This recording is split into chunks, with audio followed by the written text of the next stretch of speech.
Hello, my name is Felix Thiesen, and I'd like to present to you the results of our study Shame for You, Vicarious Shaming in Singer-Songwriter Performances. Being ashamed of somebody else's behavior has been described as vicarious shame in different settings. Generally, it is described as a response to another person's violation of norms or common social standards. Music talent shows are a prominent example of how we can feel vicariously ashamed of questionable musical performances of somebody else.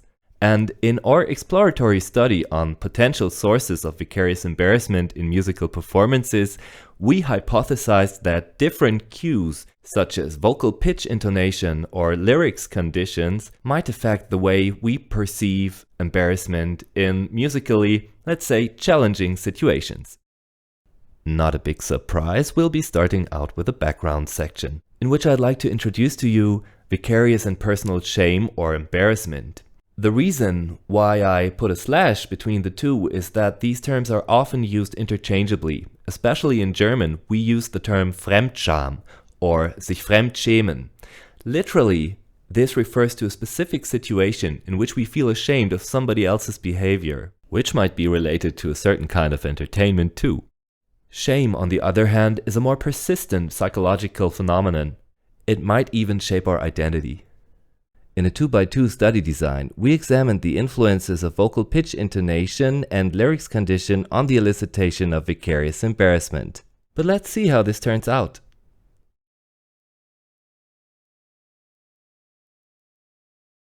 Definitions first. Embarrassment is the consequence of an acute concern over others' evaluation. The prerequisites for this feeling are the perception of negative evaluation from others, following a failure in self-presentation, and the fear of such evaluation. This is what we call personal embarrassment on one hand.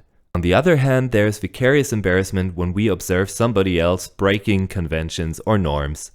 Feinberg, Willer, and Keltner found out that higher degrees of embarrassability are associated with higher degrees of prosociality and generosity, which is why in our little experiment we undertook different measures to identify inter-individual differences that might affect the elicitation of vicarious embarrassment. Here's a little genealogy of embarrassment in psychometrics, and Thompson isolated two factors of personal embarrassment and vicarious embarrassment in 2014, which might be correlated by .37 and thus remain hard to discern, of course, but at least we can say that embarrassment can be elicited by different mechanisms that might be motivated personally and might be motivated vicariously. But there's another side to vicarious embarrassment in musical contexts. Krach and colleagues identified an important emotional benefit of television casting show formats in the arousal of feelings of vicarious embarrassment, which their trial persons found to be entertaining. It was sometimes even combined with Schadenfreude, another nice German term you might know. On the other side of the stage, Rötter and Reinhardt even state that shame is an important component in the development of stage fright, so there seems to be an association between the audience and the performer once the both empathize with each other. These thoughts and findings lead us to our hypothesis. Number 1. Inappropriate, that means obnoxious or sexualized lyrics, negatively affect the assessment of musical qualities. Number 2. Bad vocal pitch intonation quality, or out-of-tune singing, fosters feelings of vicarious embarrassment in musical performances, compared to good vocal pitch intonation. Number 3. Inappropriate or sexualized lyrics foster feelings of vicarious embarrassment in musical performances as opposed to conventional, love-themed lyrics. And number 4, the degree of vicarious shame varies with certain inter-individual differences. That could be personality traits, musical sophistication, or even gender of the performer, which again might be linked to stronger experiences in vicarious embarrassment with members of the same sex due to empathizing mechanisms. In our online experiment, we examined the impact of vocal pitch intonation and lyrics in a fictional singer-songwriter recording on levels of self-report vicarious shame and music assessment outcome variables. Therefore, participants were presented one of 8 different musical stimuli. The two conditions for vocal pitch intonation were good and bad, while lyrics conditions included a conventional, love-themed or romantic text version and a BDSM-themed sexualized one. To control for gender effects, we recorded all combinations of intonation and lyrics conditions with a female and a male singer. This resulted in set 8 stimuli, spanning 1 minute and 35 seconds each and representing the 4 categories of an aggregate variable in our 2x2 study design. In order to create a realistic bad intonation version of our stimulus, our singers were asked to sing to an accompaniment that was severely out of tune. Afterwards, we replaced the out-of-tune piano accompaniment by an in-tune version to create the illusion of a singer that was completely out of tune. But listen for yourself.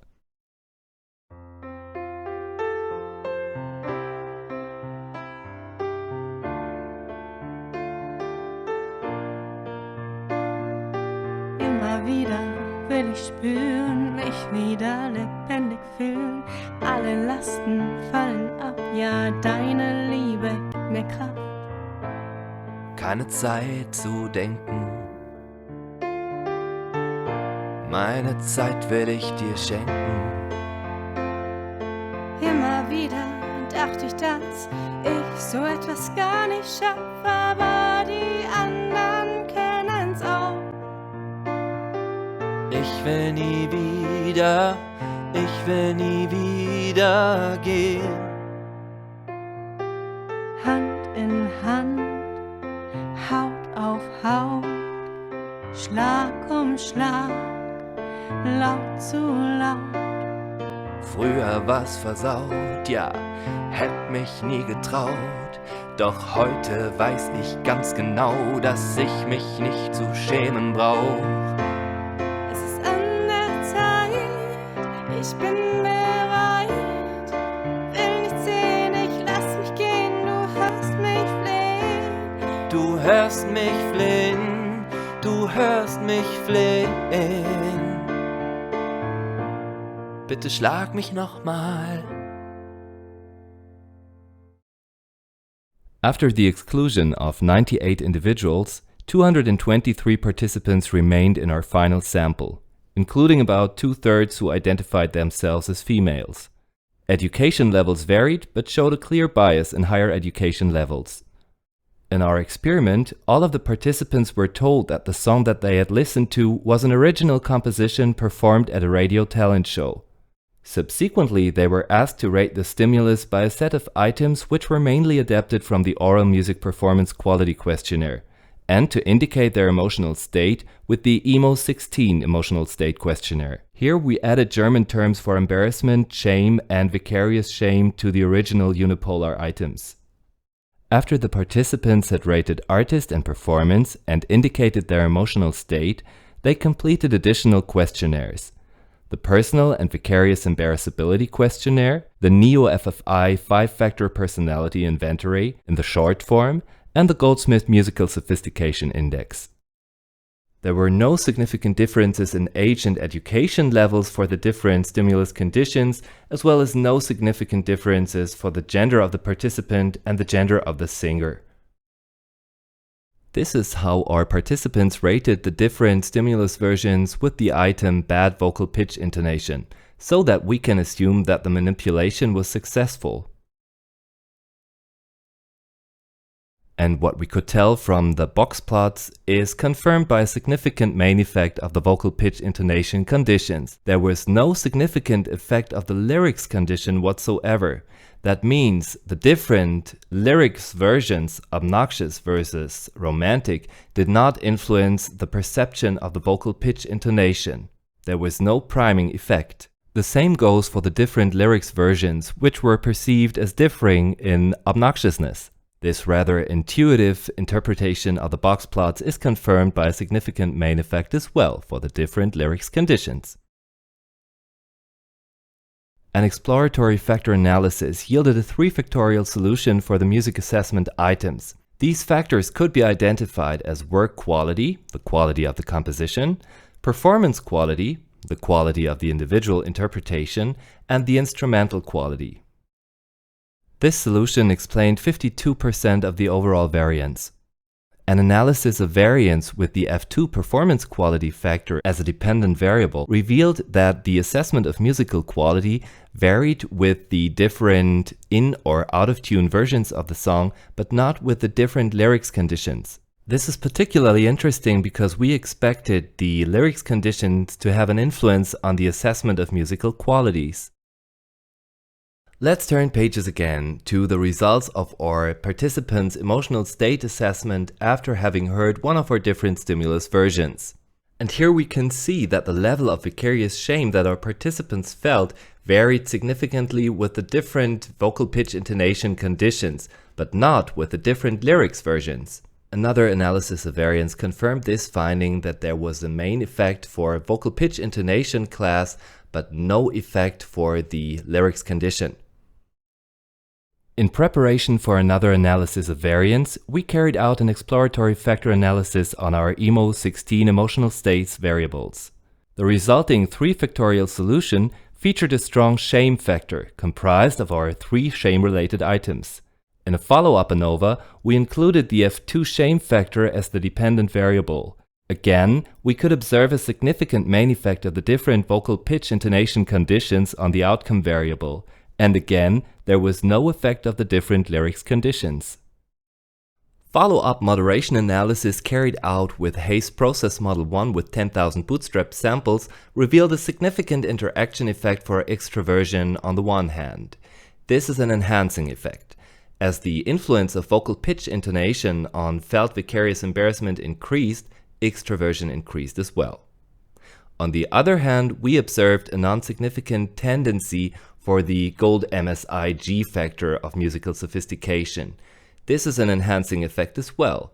As the influence of vocal pitch intonation on perceived vicarious embarrassment increased, musical sophistication increased, turning statistically significant above the 50th percentile.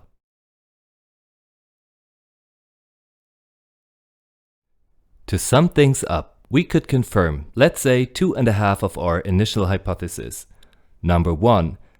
Inappropriate, that means obnoxious or sexualized lyrics, negatively affect the assessment of musical qualities. To our surprise, this was not the case. Lyrics conditions did not affect the assessment of musical qualities, so there was no priming effect. Number 2. Bad vocal pitch intonation quality, out-of-tune singing, fosters feelings of vicarious embarrassment in musical performances. This again worked pretty well, while hypothesis number 3 could not be confirmed. There was no significant effect of the different lyrics conditions on the elicitation of vicarious shame. And last but not least, our half-confirmed hypothesis number 4. The degree of vicarious shame varies with inter-individual differences, for instance personality traits and musical sophistication. This is just true to a certain extent. Obviously, our stimulus materials were strong enough to elicit feelings of vicarious embarrassment in participants with high and low musical sophistication alike. The interaction effects of extroversion could be interpreted in such a way that extrovert persons tend to report their degree of vicarious shame or embarrassment more openly, as they are less prone to feelings of embarrassment when opening up. For our discussion, I'd like to put up 4 different aspects of our findings that might be or might not be generalized. First of all, the elicitation of vicarious embarrassment in musical performances seems to be linked to domain-specific cues, such as vocal pitch intonation, as opposed to verbal information, which does not significantly contribute to experiences of vicarious embarrassment in music. Additionally, extroversion levels seem to influence the way we perceive potentially embarrassing situations. This might be correct for general musical sophistication as well, and we suggest that this might be the case due to a stricter definition of what's musically acceptable in a performance. Last but not least, we found that, at least in our sample, musical qualities were judged in a very domain-specific manner, so that there was no priming effect of the lyrics on perceived musical quality, which was one of the findings that surprised us the most. I'm looking forward to discussing our results in a live video conference with you, and thank you for your attention.